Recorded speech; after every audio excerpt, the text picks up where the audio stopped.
வணக்கம். இன்னைக்கு நம்ம எல்லாருக்கும் தெரிஞ்ச ஒரு வார்த்தையோடைய ரொம்ப தெரியாத இன்னொரு உச்சரிப்பை தான் பார்க்க போகிறோம். ENTRANCE. இந்த வேர்டு நம்ம எல்லாருக்கும் தெரிஞ்சது தானே நினைப்போம். Of course yes. என்ட்ரன்ஸ், இந்த ப்ரொனன்சியேஷன் எல்லாருக்கும் தெரிஞ்சது.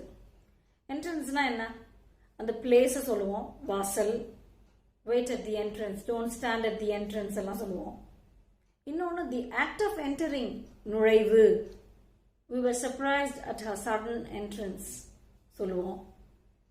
அப்புறம் அனுமதிங்கிற அர்த்தத்தில் தி என்ட்ரன்ஸ் இஸ் ஃப்ரீ, அனுமதி இலவசம், அந்த அர்த்தத்துலையும் நம்ம சொல்லுவோம்.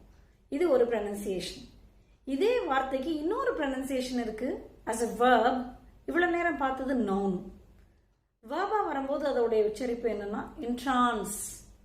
என்ட்ரான்ஸ்னா என்னன்னா, நம்ம சில நேரம் மெய் மறந்து போயிடுறோம்ல, ஒரு விஷயத்தோட அழகை பார்த்தோ இல்லை ஒரு மியூசிக் இசை அதை கேட்டோ நம்ம மெய் மறந்து போயிடும், ஒரு பரவச நிலைக்கு போகிறோம்ல, அதுதான் வந்து entrance. I was entranced by the beauty of the mountains சொல்லலாம். ஓகே.